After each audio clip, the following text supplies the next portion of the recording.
আজ আমরা জানবো মা কালীর উৎপত্তি। মা কালীর উৎপত্তি মূল পৌরাণিক কাহিনী হলো রক্তবীজ নামক অসুরের বিনাশ।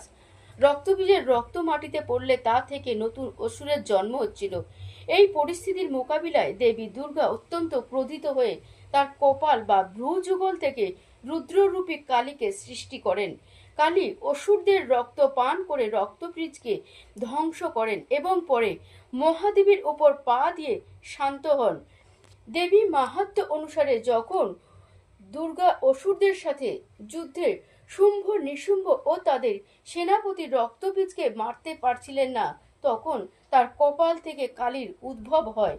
রক্তবীজের প্রতিটি রক্তকণা থেকে নতুন রাক্ষস জন্ম নেওয়ার কালী তাদের রক্ত পান করেন।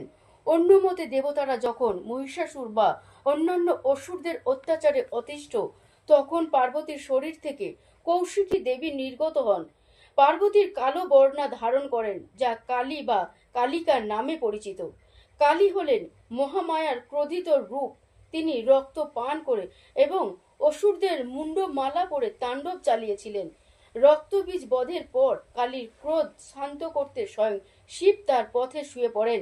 ভুলবশত শিবের ওপর পা রাখলে কালী লজ্জিতা ও শান্ত হন, যা কালীর জিভ বের করা হয়।